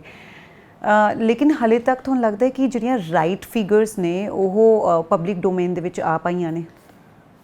ਦੇਖੋ ਜੀ, ਇਸ ਤਰ੍ਹਾਂ ਹੈ ਕਿ ਵੱਖ-ਵੱਖ ਸਮੇਂ 'ਤੇ ਡਿਫਰੈਂਟ ਅਥਾਰਟੀਜ਼ ਨੇ ਜਾਂ ਲੋਕਾਂ ਨੇ ਡਿਫਰੈਂਟ ਫਿਗਰਸ ਪ੍ਰੋਜੈਕਟ ਕਰਨ ਦੀ ਕੋਸ਼ਿਸ਼ ਕੀਤੀ ਹੈ। ਪਹਿਲਾਂ ਮੈਂ ਫੌਜ ਦੀ ਗੱਲ ਲੈ ਲੈਣਾ। ਫੌਜ ਦੀ ਜਿਹੜੀ ਫਿਗਰ ਸੀਗੀ, ਜਨਰਲ ਬਰਾੜ ਨੇ ਬੜੀ ਲੋ ਦਿੱਤੀ ਹੈ, ਪਰ ਜਨਰਲ ਹੂਨ ਨੇ ਆਪਣੀ ਕਿਤਾਬ 'ਚ ਲਿਖਿਆ ਹੈ ਕਿ ਜਿੰਨੀਆਂ ਵੀ ਇਹ ਫੋਰਸਿਸ ਸੀਗੀਆਂ, ਉਹਨਾਂ ਦੇ ਵਿੱਚ ਲਗਭਗ 300 ਬੰਦਿਆਂ ਦੀ ਜਿਹੜੀ ਹੈਗੀ ਹੈ ਮੌਤ ਤੇ ਗ੍ਰੀਵੀਅਸ ਇੰਜਰੀਜ਼ ਉਹਨਾਂ ਨੂੰ ਹੋਈਆਂ ਨੇਗੀਆਂ ਜੀ। ਬਰਾੜ ਜੀ ਨੇ ਕਿੰਨੀਆਂ ਦਿੱਤੀਆਂ? ਬਰਾੜ ਜੀ ਨੇ ਮੇਰਾ ਖਿਆਲ ਹੈ 80 ਦੇ ਕਰੀਬ ਦਿੱਤੀ ਹੈ ਫਿਗਰ, ਐਗਜ਼ੈਕਟ ਮੈਨੂੰ ਯਾਦ ਨਹੀਂ, ਉਹਨਾਂ ਦੀ ਕਿਤਾਬ ਜਿਹੜਾ ਹੈ ਅਰਾਊਂਡ 80-87 ਦੇ ਕਰੀਬ ਦਿੱਤੀ ਹੈ। 780 ਕਿ 88 ਦੇ ਕਰੀਬ ਮੌਤਾਂ ਹੋਈਆਂ ਨੇ। ਦਰਬਾਰ ਸਾਹਿਬ ਦੇ ਅੰਦਰ ਅਬਾਊਟ 700, ਔਰ ਦਰਬਾਰ ਸਾਹਿਬ ਦੀ ਪੈਰੀਫਰੀ ਦੇ ਵਿੱਚ ਜਿਹੜੇ ਨੇਗੇ ਮੌਤਾਂ ਉਹ ਵੀ ਹੋਈਆਂ ਨੇਗੀਆਂ। ਉਹ ਤੁਸੀਂ ਪੁੱਛੋਗੇ ਕਿਉਂ? ਕਿਉਂਕਿ ਆਬਾਦੀ ਨੂੰ ਖਾਲੀ ਨਹੀਂ ਕਰਾਇਆ ਗਿਆ। ਅੰਮ੍ਰਿਤਸਰ ਬੜਾ ਪੁਰਾਣਾ ਵਸਿਆ ਹੋਇਆ ਸ਼ਹਿਰ ਹੈ, ਗੁਰੂਆਂ ਦੇ ਵੇਲੇ ਦਾ, ਬਹੁਤ ਨੈਰੋ ਲੇਨਸ ਨੇ, ਔਰ ਘਰ ਜਿਹੜੇ ਨੇਗੇ ਉਹਨਾਂ ਦੀ ਦੀਵਾਰਾਂ ਪ੍ਰੈਕਟੀਕਲੀ ਦਰਬਾਰ ਸਾਹਿਬ ਦੀ ਦੀਵਾਰ ਦੇ ਨਾਲ ਲੱਗਦੀਆਂ ਨੇ। ਤੋ ਜਦ ਗੋਲੇ ਚੱਲੇ, ਟੈਂਕਸ ਚੱਲੇ, ਆਰਟਿਲਰੀ ਵੀ ਚੱਲੀ, ਗੋਲੀਆਂ ਚੱਲੀਆਂ, ਉਹ ਹੁਣ ਉਹਨਾਂ ਦੀ ਤਾਂ ਮਾਰ ਬੜੀ ਦੂਰ ਤੱਕ ਹੁੰਦੀ ਹੈ ਨਾ ਜੀ। ਤੋ ਉਹ ਮਾਰ ਹੋਈ, ਉਹਦੇ ਨਾਲ ਕਈ ਲੋਕ ਆਲੇ ਦੁਆਲੇ ਦੇ ਏਰੀਆ ਦੇ ਵਿੱਚ ਉਹਨਾਂ ਦੀਆਂ ਮੌਤਾਂ ਹੋਈਆਂ। You will be surprise to know, ਇਹ ਫਿਗਰਸ ਆਈਆਂ ਨਹੀਂ ਗਈਆਂ ਕਿਤਾਬ 'ਚ, ਤੇ ਮੈਂ ਦਿੱਤੀਆਂ। ਲਗਭਗ 300 ਦੇ ਕਰੀਬ ਪ੍ਰਾਈਵੇਟ ਪ੍ਰੋਪਰਟੀਜ਼, ਜਿਹਦੇ 'ਚ ਘਰ, ਦੁਕਾਨਾਂ, ਮਕਾਨ, ਕੁਝ ਡੇਰੇ ਡੈਮੇਜ ਉਹ ਜਾਂ ਤਾਂ ਬਿਲਕੁਲ ਹੀ ਤਹਿਸ ਨਹਿਸ ਹੋ ਗਏ ਜਾਂ ਡੈਮੇਜ ਹੋ ਗਏ। ਉਹਨਾਂ ਨੂੰ ਬਾਅਦ 'ਚ ਅਸੀਂ ਮੁਆਵਜ਼ਾ ਦਿੱਤਾ ਅਸੈਸਮੈਂਟ ਕਰਕੇ, ਉਹਨਾਂ ਦੀ ਇਵੈਲੂਏਸ਼ਨ ਕਰਕੇ। ਤੋ ਇਹ ਮਤਲਬ ਨੁਕਸਾਨ ਜਿਹੜਾ ਸੀਗਾ ਦਰਬਾਰ ਸਾਹਿਬ ਦੇ ਅੰਦਰ ਵੀ ਹੋਇਆ, ਦਰਬਾਰ ਸਾਹਿਬ ਦੇ ਬਾਹਰ ਆਮ ਨਾਗਰਿਕਾਂ ਦਾ ਜਿਹੜਾ ਹੈਗਾ ਉਹ ਵੀ ਬਹੁਤ ਨੁਕਸਾਨ ਹੋਇਆ। ਇਹੀ ਕਾਰਨ ਹੈ ਕਿਉਂਕਿ ਜੇ ਆਪਾਂ ਦਰਬਾਰ ਸਾਹਿਬ ਦੇਖਿਆ ਤਾਂ ਕਿੱਥੇ ਉਹ ਸਥਿਤ ਹੈ, ਹਰ ਕੋਈ ਜਾਣਦਾ ਹੈ ਕਿ ਪੀੜੀਆਂ ਗਲੀਆਂ ਜਿਹੜੀਆਂ ਨੇ, ਸਾਰੇ ਲੋਕ ਉੱਥੇ ਨੇੜੇ ਤੇੜੇ ਰਹਿੰਦੇ ਆ। ਆਮ ਲੋਕ ਜਿਹੜੇ ਆ ਉਹਦੇ ਵਿੱਚ ਉਹਨਾਂ ਦੀ ਮੌਤ ਹੋ ਗਈ ਸੀ। ਇਹੀ ਕਾਰਨ ਹੈ ਕਿ ਅੱਜ ਵੀ ਬਹੁਤ ਸਾਰੇ ਪਰਿਵਾਰ ਜਦੋਂ ਉਹ ਪਲ ਯਾਦ ਕਰਦੇ ਨੇ ਤਾਂ ਉਹਨਾਂ ਦੇ ਜ਼ਖਮ ਜਿਹੜੇ ਨੇ ਉਹ ਤਾਜ਼ਾ ਹੋ ਜਾਂਦੇ ਨੇ। ਇਹੀ ਕਾਰਨ ਹੈ ਕਿ ਸ਼ਾਇਦ ਹਰ ਕੋਈ ਕਹਿੰਦਾ ਹੈ ਕਿ ਪੂਅਰ ਪਲੈਨਿੰਗ ਸੀ ਇਸ ਚੀਜ਼ ਦੀ। ਸਹੀ ਗੱਲ ਹੈ ਜੀ। ਇਨਫੈਕਟ ਅਸੀਂ ਸੁਜੈਸਟ ਕੀਤਾ ਸੀ ਕਿ ਪੋਪੂਲੇਸ਼ਨ ਨੂੰ ਆਲੇ ਦੁਆਲੇ ਇਵੈਕੂਏਟ ਕਰ ਦਿੱਤਾ ਜਾਏ। ਹਾਂਜੀ, ਫੌਜ ਵਾਲੇ ਐਗਰੀ ਵੀ ਕਰ ਗਏ ਸੀਗੇ ਜਨਰਲ ਬਰਾੜ। ਅਸੀਂ ਰੋਡਵੇਜ਼ ਦੀਆਂ ਬੱਸਾਂ ਤਿਆਰ ਕਰ ਲਈਆਂ ਸੀਗੀਆਂ। ਇਹ 3 ਔਰ 4 ਤਰੀਕ ਦੀ ਗੱਲ ਹੈ ਜਦ ਹੋਇਆ, ਤੇ ਲੇਕਿਨ ਉਹ ਬਾਅਦ 'ਚ ਗੋਲਾਬਾਰੀ ਇੰਨੀ ਹੋ ਗਈ, ਉਹ ਕਹਿੰਦੇ ਵੀ ਹੁਣ ਪੋਸੀਬਲ ਨਹੀਂ ਹੈ। ਜਨਰਲ ਕਿਉਂਕਿ ਸ਼ਾਬਿਕ ਸਿੰਘ ਦੀ ਆਪਾਂ ਗੱਲ ਕਰ ਰਹੇ ਸੀਗੇ, ਤੁਹਾਨੂੰ ਲੱਗਦਾ ਹੈ ਕਿ ਜਿਹੜਾ ਤਿਆਰ ਕੀਤਾ ਗਿਆ ਮਿਲੀਟੈਂਟਸ ਨੂੰ, ਉਹ ਹੀ ਵਾਸ ਦੀ ਓਨਲੀ ਫੇਸ ਜਾਂ ਫਿਰ ਕੋਈ ਹੋਰ ਵੀ ਉੱਥੇ ਇੰਨੇ? ਸਾਰਿਆਂ ਨੂੰ ਵੱਧ ਤੇ ਉਹਨਾਂ ਦਾ ਹੀ ਰੋਲ ਸੀ। ਮੋਰਚਾਬੰਦੀ ਉਹਨਾਂ ਨੇ ਕਰਵਾਈ, ਉਹਨਾਂ ਨੇ ਸਟ੍ਰੈਟਜੀ ਵਰਕਆਊਟ ਕੀਤੀ। ਸਟ੍ਰੈਟਜੀ ਉਹਨਾਂ ਦੀ ਇਹ ਸੀਗੀ ਕਿ ਜਦ ਫੌਜ ਆਉਂਦੀ ਹੈ, ਫੌਜ 'ਤੇ ਫਾਇਰ ਨਾ ਕਰੋ। ਹਾਂਜੀ, ਪਹਿਲਾ ਫਾਇਰ ਮਿਲੀਟੈਂਟਸ ਵੱਲੋਂ ਨਹੀਂ ਹੋਇਆ, ਉਹਨਾਂ ਨੇ ਟਰੂਪਸ ਨੂੰ ਅਲਾਓ ਕਰ ਦਿੱਤਾ ਅੰਦਰ ਆਉਣਾ। ਮਤਲਬ ਦਰਬਾਰ ਸਾਹਿਬ ਘੰਟਾ ਘਰ ਦੀ ਦਿਉੜੀ ਤੋਂ ਪੌੜੀਆਂ ਉਤਰ ਕੇ, ਹਾਂਜੀ, ਉਹ ਪ੍ਰਕਰਮਾਂ ਵੱਲ ਵਧਿਆ ਹੈ ਅੱਗੇ ਅਕਾਲ ਤਖਤ ਸਾਹਿਬ ਵਾਲੇ। ਅਕਾਲ ਤਖਤ ਸਾਹਿਬ ਦੇ ਸਾਹਮਣੇ ਜਦ ਆ ਗਏ ਉਦੋਂ ਤੱਕ ਕੋਈ ਗੋਲੀ ਨਹੀਂ ਚੱਲੀ, ਨਾ ਫੌਜ ਵੱਲੋਂ ਨਾ ਮਿਲੀਟੈਂਟਸ ਵੱਲੋਂ ਜੀ। ਤੇ ਉਸ ਸਮੇਂ ਫੌਜ ਦੀ ਇਹ ਸਟ੍ਰੈਟਜੀ ਸੀਗੀ ਕਿ ਅਸੀਂ ਗੈਸ ਦੇ ਗੋਲੇ, ਅਥਰੂ ਗੈਸ ਦੇ ਗੋਲੇ ਅੰਦਰ ਸਿੱਟਾਂਗੇ ਤੇ ਉਹਦੇ ਨਾਲ ਗੈਸ ਦੇ ਨਾਲ ਉਹ ਥੋੜਾ ਜਿਹਾ ਮਤਲਬ ਕਨਫਿਊਜ਼ਨ ਕ੍ਰੀਏਟ ਹੋ ਜਾਏਗਾ ਤੇ ਫਿਰ ਅਸੀਂ ਸਡਨ ਅਟੈਕ ਕਰਕੇ ਕੈਪਚਰ ਕਰ ਲਾਂਗੇ। ਲੇਕਿਨ ਉਹ ਗੋਲੇ ਜਿਹੜੇ ਨੇਗੇ ਉਹ ਪੈਨੀਟ੍ਰੇਟ ਨਹੀਂ ਕੀਤੇ, ਕਈ ਉਹਨਾਂ 'ਚੋਂ ਮਿਸਫਾਇਰ ਵੀ ਹੋ ਗਏ, ਚੱਲੇ ਹੀ ਨਹੀਂ, ਗੈਸ ਹੀ ਨਹੀਂ ਨਿਕਲੀ ਉਹਨਾਂ 'ਚੋਂ। ਅੱਛਾ। ਹਾਂਜੀ, ਤਾਂ ਉਹ ਕਿਉਂਕਿ ਮੋਰਚਾਬੰਦੀ ਹੋਈ ਹੋਈ ਸੀ ਅੰਦਰ, ਜਿਹਦਾ ਦਰਵਾਜ਼ਾ ਖੁੱਲ੍ਹਾ ਹੋਵੇ ਤੇ ਉਹਦੇ ਵਿੱਚ ਦੀ ਤਾਂ ਸੁੱਟ ਦਿਓ ਤੁਸੀਂ, ਹਾਂਜੀ ਜੀ। ਤੇ ਜੇ ਮੋਰਚਾਬੰਦੀ ਹੋਈ ਹੋਵੇ ਤੇ ਉਹਦੇ ਵਿੱਚ ਦੀ ਗੋਲਾ ਜਾਣਾ ਬੜਾ ਸੌਖਾ ਨਹੀਂ ਹੁੰਦਾ। ਤਾਂ ਉਸ ਤੋਂ ਬਾਅਦ ਜਿਹੜਾ ਹੈਗਾ ਮਿਲੀਟੈਂਟਸ ਨੇ ਫਾਇਰਿੰਗ ਸ਼ੁਰੂ ਕਰ ਦਿੱਤੀ LMGs ਦੇ ਨਾਲ। ਤਾਂ ਉੱਥੇ ਵਿਚਾਰੇ ਫੌਜੀ ਤੇ ਉੱਥੇ ਖੁੱਲੀ ਮੈਦਾਨ ਸੀਗੇ, ਦੇ ਬਿਕੇਮ ਟਾਰਗੇਟ। ਕਹਿੰਦੇ ਬਹੁਤ ਵਧੀਆ ਤਰੀਕੇ ਦੇ ਨਾਲ ਪਲਾਨਿੰਗ ਕੀਤੀ ਹੋਈ ਸੀਗੀ ਕਿ ਸੋਚਿਆ ਵੀ ਨਹੀਂ ਸੀਗਾ ਫੋਰਸ ਨੇ ਵੀ ਕਿ ਅੰਦਰ। ਦੇਖੋ ਮੈਂ ਇਹ ਕਹਾਂਗਾ ਕਿ ਮਿਲੀਟੈਂਸੀ ਤੇ ਪਲਾਨਿੰਗ ਵਧੀਆ ਸੀ, ਲੇਕਿਨ ਫੌਜ ਦੀ ਪਲਾਨਿੰਗ ਜਿਹੜੀ ਸੀ ਗਲਤ ਸੀ। ਤੁਸੀਂ ਉਸ ਵੇਲੇ ਕਿਉਂਕਿ ਡਿਸਟ੍ਰਿਕਟ ਮੈਜਿਸਟ੍ਰੇਟ ਸੀਗੇ ਤਾਂ ਤੁਸੀਂ ਉਸ ਵੇਲੇ who was reporting to you and to whom you were reporting? ਨਹੀਂ, ਦੇਖੋ ਇਸ ਤਰ੍ਹਾਂ ਹੈ ਕਿ ਸਿਵਲ ਐਡਮਿਨਿਸਟ੍ਰੇਸ਼ਨ ਨੂੰ ਤਾਂ ਉਹਨਾਂ ਨੇ ਬਿਲਕੁਲ ਕੱਟ ਆਫ ਕਰ ਦਿੱਤਾ ਸੀ। ਓਕੇ। ਹਾਂਜੀ, ਸਾਡੇ ਟੈਲੀਫੋਨ ਵੀ ਉਹਨਾਂ ਨੇ ਸਾਰੀ ਅੰਮ੍ਰਿਤਸਰ ਸਿਟੀ ਦੇ ਇਨਕਲੂਡਿੰਗ DC ਦਾ ਤੇ SSP ਦਾ ਉਹ ਵੀ ਕੱਟ ਆਫ ਕਰ ਦਿੱਤੇ ਸੀਗੇ ਫੌਜ ਨੇ। ਅੱਛਾ। I could not talk to my chief secretary, I could not talk to my home secretary. ਹਾਂਜੀ, ਜਲੰਧਰ ਮੇਰਾ ਡਿਵੀਜ਼ਨਲ ਕਮਿਸ਼ਨਰ ਸੀ, ਉਹਦੇ ਨਾਲ ਵੀ ਮੇਰਾ ਕੋਈ ਤਾਲਮੇਲ ਨਹੀਂ ਸੀਗਾ। So we were also in a way confined locally. ਹਾਂਜੀ, ਆਪਰੇਸ਼ਨ ਦੀ ਪਲੈਨਿੰਗ ਦੇ ਵਿੱਚ ਵੀ ਕੋਈ ਉਹਨਾਂ ਨੇ ਸਾਨੂੰ ਜੇ ਸਾਡਾ ਸਹਿਯੋਗ ਲੈਂਦੇ ਤਾਂ ਪ੍ਰੋਬੇਬਲੀ ਸਿਵਲ ਐਡਮਿਨਿਸਟ੍ਰੇਸ਼ਨ ਵਾਲੇ ਉਹਨਾਂ ਨੂੰ ਗਾਈਡ ਹੀ ਕਰਦੇ ਕੁਝ ਜੀ। ਉਹ ਕੰਪਲੀਟਲੀ ਕੱਟ ਆਫ ਕਰ ਦਿੱਤਾ ਸੀ, ਯਾਨੀ ਕਿ ਜਿਹੜਾ ਪਲਾਨ ਐਗਜ਼ੀਕਿਊਸ਼ਨ ਸਾਰਾ ਕੁਝ ਦਿੱਲੀ ਕੋਈ ਰੋਲ ਨਹੀਂ ਸੀ, ਕੋਈ ਰੋਲ ਨਹੀਂ ਸੀ ਪੰਜਾਬ ਦੇ ਆਫੀਸਰਸ ਦਾ, ਪੰਜਾਬ ਦੇ ਕਿਸੇ ਅਫਸਰ ਦਾ ਕੋਈ ਰੋਲ ਨਹੀਂ ਸੀ। ਸਰ ਪਰ ਖਾਲਿਸਤਾਨ ਦੀ ਮੰਗ ਜਿਹੜੀ, ਕਿਉਂਕਿ ਤੁਸੀਂ ਜਿਹੜਾ ਜ਼ਿਕਰ ਕਰ ਰਹੇ ਹੋ ਜਾਂ ਜਿਹੜੀ ਪੂਰੀ ਕਹਾਣੀ ਦੱਸ ਰਹੇ ਹੋ, ਇਸ ਦਾ ਮਤਲਬ ਖਾਲਿਸਤਾਨ ਬਣਾਉਣ ਨੂੰ, ਪੰਜਾਬ ਨੂੰ ਖਾਲਿਸਤਾਨ ਬਣਾਉਣਾ ਐਂਡ ਤੱਕ ਕੋਈ ਮੰਗ ਹੀ ਨਹੀਂ ਸੀਗੀ? ਦੇਖੋ ਇਸ ਤਰ੍ਹਾਂ ਮੈਂ ਤੁਹਾਨੂੰ ਦੱਸ ਦਿੱਤਾ ਇੱਕ ਕਿ 3-4 ਬੰਦੇ ਕੌਂਸਲ ਆਫ ਖਾਲਿਸਤਾਨ, ਜਗਜੀਤ ਸਿੰਘ ਚੌਹਾਨ ਉਹਨਾਂ ਦਾ ਲੀਡਰ ਉੱਥੇ ਬੈਠਾ ਸੀ ਬਾਹਰ, ਉਹ ਜ਼ਰੂਰ ਇੱਥੇ ਇਹੋ ਜਿਹੇ ਡਰਾਮੇ ਕਰਦੇ ਰਹੇ ਨੇਗੇ। ਉਹਨਾਂ ਡਰਾਮਿਆਂ ਦੇ ਵਿੱਚ ਹੀ ਜਿਹੜੀ ਹੈਗੀ ਆ ਉਹਨਾਂ ਦੇ ਖਿਲਾਫ ਕੋਈ ਐਕਸ਼ਨ ਨਹੀਂ ਲਿਆ ਗਿਆ। ਤੇ ਪਹਿਲੀ ਵਾਰ ਖਾਲਿਸਤਾਨ ਜਿਹੜਾ ਡਿਕਲੇਅਰ ਹੋਇਆ ਉਹ April 1986 ਦੇ ਵਿੱਚ ਹੋਇਆ। ਉਹ ਕੀਤਾ ਸੀਗਾ ਜਿਹੜੀਆਂ ਖਾੜਕੂ ਜਥੇਬੰਦੀਆਂ ਨੇਗੀਆਂ ਉਹਨਾਂ ਨੇ, ਹਾਂਜੀ। ਤੇ ਉਦੋਂ ਬਾਅਦ ਫਿਰ ਆਪਰੇਸ਼ਨ ਬਲੈਕ ਥੰਡਰ ਹੋਇਆ ਪਹਿਲਾਂ ਉਸ ਡੈਕਲੇਰੇਸ਼ਨ ਆਫ ਖਾਲਿਸਤਾਨ ਤੋਂ ਬਾਅਦ, ਹਾਂਜੀ। ਤੋਂ ਕਹਿਣ ਦਾ ਭਾਵ ਇਹ ਹੈ ਕਿ 1986 'ਚ ਪਹਿਲੀ ਵਾਰ, ਆਫ ਕੋਰਸ ਤੁਸੀਂ ਐਗਜ਼ਾਮਪਲ ਦਿੱਤੀ ਹੈ ਉਹਦੀ ਸਿੱਖ ਕੌਂਸਲ ਆਫ ਖਾਲਿਸਤਾਨ ਦੀ, ਲੇਕਿਨ ਪਹਿਲੀ ਵਾਰ ਫਾਰਮਲੀ 86 ਦੇ ਵਿੱਚ ਇਹ ਜਿਹੜੀ ਖਾੜਕੂ ਜਥੇਬੰਦੀ ਸੀਗੀ ਉਹਨੇ ਜਿਹੜਾ ਸੀਗਾ ਇਹ ਖਾਲਿਸਤਾਨ ਡਿਕਲੇਅਰ ਕੀਤਾ, ਨਾਲ ਖਾਲਿਸਤਾਨ ਕਮਾਂਡੋ ਫੋਰਸ ਬਣਾਉਣ ਦਾ ਡੈਕਲੇਰੇਸ਼ਨ ਕੀਤਾ, ਹਾਂਜੀ। ਤੇ ਕਿਹਾ ਵੀ ਹੁਣ ਯੁੱਧ ਸ਼ੁਰੂ ਹੋ ਗਿਆ। ਸਿਰਫ ਪੰਜਾਬ ਦੇ ਵਿੱਚ ਕੀ ਕੁਝ ਬਦਲਾਅ ਆਇਆ ਇਸ ਆਪਰੇਸ਼ਨ ਤੋਂ ਬਾਅਦ? ਦੇਖੋ ਜੀ, ਪੰਜਾਬ ਨੂੰ ਇਹ ਬਹੁਤ ਵੱਡਾ ਮੈਂ ਸਮਝਦਾ ਸੈਟਬੈਕ ਮਿਲਿਆ ਹੈਗਾ। ਇੱਕ ਤੇ ਉਸ ਪੀਰੀਅਡ 'ਚ ਇੰਨੀਆਂ ਮੌਤਾਂ ਹੋਈਆਂ, ਇਨੋਸੈਂਟ ਪੀਪਲ ਮਰੇ, ਹਾਂਜੀ। ਐਡਮਿਨਿਸਟ੍ਰੇਸ਼ਨ 'ਚ ਵੀ ਬੰਦੇ ਮਰੇ, ਫੌਜ ਦੇ ਵੀ ਮਰੇ, ਪੰਜਾਬੀ ਵੀ ਮਰੇ, ਹਾਂਜੀ। ਆਪਸੀ ਭਾਈਚਾਰੇ 'ਚ ਵੀ ਖਲਲ ਹੋਇਆ। ਇਸ ਤੋਂ ਇਲਾਵਾ ਬਹੁਤ ਵੱਡਾ ਨੁਕਸਾਨ, ਇਕਨੋਮਿਕ ਨੁਕਸਾਨ ਹੋਇਆ ਪੰਜਾਬ ਦਾ। ਜੋ ਸਾਡੀ ਤਰੱਕੀ ਸੀ, ਜੋ ਸਾਡਾ ਗਰੋਥ ਰੇਟ ਸੀਗਾ, ਉਹ ਇੱਕਦਮ ਥੱਲੇ ਆ ਗਿਆ। ਦੇਖੋ ਐਗਰੀਕਲਚਰ 'ਤੇ ਸਟੈਗਨੇਸ਼ਨ ਆ ਗਈ ਸੀ, industry and trade and service sector 'ਚ ਅੱਗੇ ਵਧਾ ਹੋਣਾ ਸੀਗਾ, ਉਹ ਇੰਡਸਟਰੀ ਇੱਥੇ ਆਉਣ ਦੀ ਬਜਾਏ ਇੱਥੋਂ ਉੱਠ ਕੇ ਬਾਹਰ ਜਾਣੀ ਸ਼ੁਰੂ ਹੋ ਗਈ। ਔਰ ਉਹਦੇ ਕਰਕੇ ਸਟੇਟ ਦੀ ਇਨਕਮ, GDP ਗਰੋਥ ਥੱਲੇ ਆ ਗਈ। ਪੰਜਾਬ 1 ਨੰਬਰ 'ਤੇ ਸੀਗਾ ਪਰ ਕੈਪੀਟਾ ਇਨਕਮ 'ਚ, ਅੱਜ ਜਿਹੜਾ ਹੈਗਾ ਕੋਈ 10ਵੇਂ ਕੇ 12ਵੇਂ ਨੰਬਰ 'ਤੇ ਹੈ, ਹਾਂਜੀ। ਸਾਡੀ ਗਰੋਥ ਰੇਟ ਇੰਡੀਆ 'ਚ 1 ਨੰਬਰ 'ਤੇ ਸੀਗੀ, ਹੁਣ ਅਸੀਂ ਸਮਵੇਅਰ ਮਿਡਲ 'ਚ ਹਾਂ ਇੰਡੀਆ ਦੇ, ਹਾਂਜੀ। ਸੋ ਇਹ ਸਾਰਾ ਸੈਟਬੈਕ ਜਿਹੜਾ ਆਇਆ ਹੈਗਾ ਉਸ ਨੇ ਪੰਜਾਬ ਨੂੰ ਐਡਾ ਵੱਡਾ ਝਟਕਾ ਦਿੱਤਾ ਹੈ, ਐਡਾ ਵੱਡਾ ਪਿੱਛੇ ਛੱਡ ਗਿਆ ਹੈਗਾ ਕਿ ਉਹਨੂੰ ਅਸੀਂ ਰਿਕਵਰ ਨਹੀਂ ਕਰ ਸਕੇ। ਅੱਜ ਵੀ ਕੁਝ ਯੂਥ ਜਿਹੜੇ ਨੇ ਇਸ ਤਰ੍ਹਾਂ ਦੀ ਮੰਗ ਰੱਖਦੇ ਨੇ, ਕੀ ਮੈਸੇਜ ਉਹਨਾਂ ਨੂੰ ਦੇਣਾ ਚਾਹੋਗੇ? ਕਿਉਂਕਿ ਤੁਸੀਂ ਤਾਂ ਕਹਿੰਦੇ ਨਾ ਕਿ ਤੁਸੀਂ ਵਿਟਨੈਸ ਹੋ ਹਰ ਚੀਜ਼ ਦੇ, ਪੰਜਾਬ ਦਾ ਨੁਕਸਾਨ ਹੀ ਹੋਇਆ ਇਹਦੇ ਨਾਲ, ਪੰਜਾਬ ਨੂੰ ਫਾਇਦਾ ਕੁਝ ਵੀ ਨਹੀਂ ਹੋਇਆ। ਕੁਝ ਫੋਰਨ ਫੋਰਸਿਸ ਉਹ ਸਾਡੇ ਯੂਥ ਨੂੰ ਬਾਹਰ ਬੈਠਿਆਂ ਨੂੰ ਖਾਸ ਕਰਕੇ ਭੜਕਾ ਕੇ ਮਿਸਗਾਈਡ ਕਰਕੇ ਫੰਡਿੰਗ ਕਰਕੇ ਹਾਂਜੀ ਉਹ ਇਹ ਇੱਦਾਂ ਦੇ ਮਸਲੇ ਉਠਾਉਂਦੇ ਨੇ ਫਰੋਮ ਟਾਈਮ ਟੂ ਟਾਈਮ। ਇਹ ਅੰਮ੍ਰਿਤਪਾਲ ਸਿੰਘ ਹੁਣ ਆਏ ਸੀਗਾ, ਉਹ ਵੀ ਤਾਂ ਦੁਬਈ 'ਚ ਹੀ ਸੀ ਨਾ, ਉਸ ਤੋਂ ਬਾਅਦ ਜਾਰਜੀਆ ਗਿਆ ਉਹ ਹਾਂਜੀ। ਤੋ ਇਹ ਬਾਹਰ ਬੈਠੇ ਐਲੀਮੈਂਟਸ ਨੂੰ ਇਨਫਲੂਐਂਸ ਕਰਕੇ ਬ੍ਰੇਨ ਵਾਸ਼ ਕਰਕੇ ਉਹਨਾਂ ਦਾ ਇੱਦਾਂ ਦੀ ਪ੍ਰੋਬਲਮ ਕ੍ਰੀਏਟ ਕਰਾਉਣਾ ਚਾਹੁੰਦੇ ਨੇ ਪੰਜਾਬ ਦੇ ਵਿੱਚ, ਕਿਉਂਕਿ ਪੰਜਾਬ ਜੇ ਡੀਸਟੇਬਲਾਈਜ਼ ਹੋ ਜਾਂਦਾ ਹੈ, Punjab was known as sword of arm of India.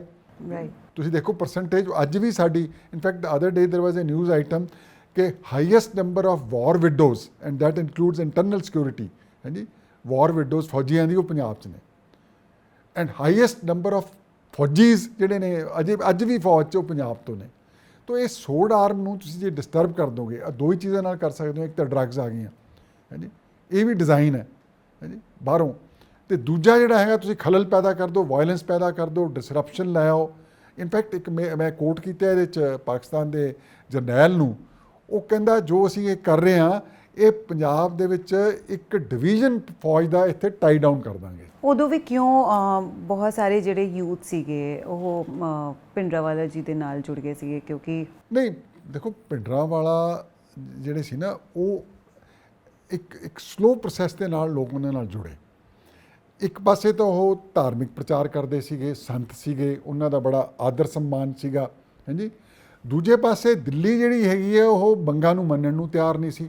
Lakh ਦੇ ਕਰੀਬ ਬੰਦਾ ਆਪਣੀ ਮਤਲਬ ਇੰਪ੍ਰਿਜ਼ਨਮੈਂਟ ਹੋਈ ਉਹਦੀ, ਉਹਨਾਂ ਨੇ ਆਪਣੇ ਆਪ ਨੂੰ ਸਰੈਂਡਰ ਕੀਤਾ in support of the demands of Punjab ਹਾਂਜੀ। ਸੈਂਟਰਲ ਗਵਰਨਮੈਂਟ ਫੇਰ ਨਹੀਂ ਮੰਨੀ ਜਿਹੜੀ ਹੈ, ਤਾਂ ਉਹ ਇੱਕ ਫਰਸਟ੍ਰੇਸ਼ਨ ਵੀ ਆ ਗਈ ਸੀ। ਸਿੰਪਥੀ ਤਾਂ ਹੋਏਗੀ ਬਟ ਫਰਸਟ੍ਰੇਸ਼ਨ ਆ ਗਈ ਸੀਗੀ, ਐਂਗਰ ਆ ਗਿਆ ਸੀਗਾ। ਉਸ ਐਂਗਰ ਦੇ ਵਿੱਚ, ਉਸ ਫਰਸਟ੍ਰੇਸ਼ਨ ਦੇ ਵਿੱਚ ਲੋਕ ਉਧਰ ਨੂੰ ਅਟਰੈਕਟ ਹੋ ਗਏ ਹਾਂਜੀ। ਔਰ ਦੂਜਾ ਹੁੰਦਾ ਕਿ ਜੇ ਤੁਸੀਂ ਕਿਸੇ ਨੂੰ ਬੰਦੂਕ ਫੜਾ ਦਿਓ ਤੇ ਅੱਗਿਓਂ ਸਟੇਟ ਉਹਨੂੰ ਰੋਕੇ ਨਾ ਤੇ ਹੌਸਲਾ ਵੱਧ ਜਾਂਦਾ, ਤਾਕਤ ਹੈ, ਲੋਕ ਤੁਹਾਡੀ ਰਿਸਪੈਕਟ ਕਰਦੇ ਨੇ ਕਿ ਜੀ ਵੈਪਨ ਨੇ, ਕਿ ਪੈਸਾ ਆਉਣਾ ਸ਼ੁਰੂ ਹੋ ਜਾਂਦਾ। ਬਲੂ ਸਟਾਰ ਅ ਬਲੰਡਰ, ਤੁਸੀਂ ਕੁਐਸਚਨ ਮਾਰਕ ਇਹ ਦੇਖੋ ਜੀ ਬਲੰਡਰ ਸੀਗਾ। ਕੁਐਸਚਨ ਮਾਰਕ ਮੈਂ ਇਸ ਕਰਕੇ ਪਾਇਆ ਇਹਦੇ ਤੇ ਕਿਉਂਕਿ ਓਪਨਿੰਗ ਲਾਈਨਸ ਦੇ ਵਿੱਚ ਮੈਂ ਕੋਟ ਕੀਤਾ ਗਿਆ ਮਿਸਿਸ ਇੰਦਰਾ ਗਾਂਧੀ ਨੂੰ। ਉਹਨਾਂ ਨੂੰ ਪੁੱਛਿਆ ਗਿਆ ਆਫਟਰ ਬਲੂ ਸਟਾਰ ਕਿ ਕੀ ਤੁਸੀਂ ਹੁਣ ਸਮਝਦੇ ਹੋ ਵੀ ਇਹ ਗਲਤ ਸੀਗਾ? ਉਹਨਾਂ ਨੇ ਕਿਹਾ ਨਹੀਂ ਹਾਂਜੀ, ਵੀ ਇਹ ਸਰਕਮਸਟੈਂਸਿਸ ਐਸੇ ਸੀ, ਸਾਨੂੰ ਕਰਨਾ ਪਿਆ। ਤੁਸੀਂ ਆਪਰੇਸ਼ਨ ਪਾਰਟ 1, ਪਾਰਟ 2, ਪਾਰਟ 3 ਦੇ ਵਿੱਚ ਡਿਵਾਈਡ ਕੀਤਾ ਹੈ? ਹਾਂਜੀ, ਆਪਰੇਸ਼ਨ ਬਲੂ ਸਟਾਰ ਉਹ ਸਟੋਰੀ ਦੱਸੀ ਹੈ ਨਹੀਂ, ਸੀਕੁਐਂਸ ਦੱਸਿਆ ਹੈਗਾ, ਨਕਸ਼ਾ ਲਾਇਆ ਨਾਲ ਕਿ ਕਿਸ ਤਰ੍ਹਾਂ ਆਪਰੇਸ਼ਨ ਐਗਜ਼ੀਕਿਊਟ ਹੋਇਆ। ਅਖੀਰ 'ਚ ਤੁਸੀਂ ਕਿਤਾਬ ਦੇ ਬਿਲਕੁਲ ਐਂਡ 'ਚ ਦੇਖੋਗੇ ਇਹਦੇ 'ਚ ਨਕਸ਼ਾ ਬਣਾਇਆ ਗਿਆ ਹੈਗਾ। ਇਨਫੈਕਟ ਤੁਸੀਂ ਇਹਨੂੰ ਬੇਸ਼ੱਕ permit me to put it in front of the camera, ਇਹਦੇ 'ਚ ਕਿੱਦਾਂ ਫੌਜ ਅੰਦਰ ਗਈ, ਕਿੱਦਾਂ ਲੜਾਈ ਹੋਈ, ਇਹਦਾ ਸਾਰੇ ਦਾ ਵੇਰਵਾ ਦਿੱਤਾ ਗਿਆ। ਇਸੇ ਕਰਕੇ 3 ਚੈਪਟਰਾਂ ਦੇ ਵਿੱਚ ਇਹ ਸਾਰੀ ਜਿਹੜੀ ਹੈ ਸਟੋਰੀ ਇਹ ਦੱਸੀ ਗਈ ਹੈ।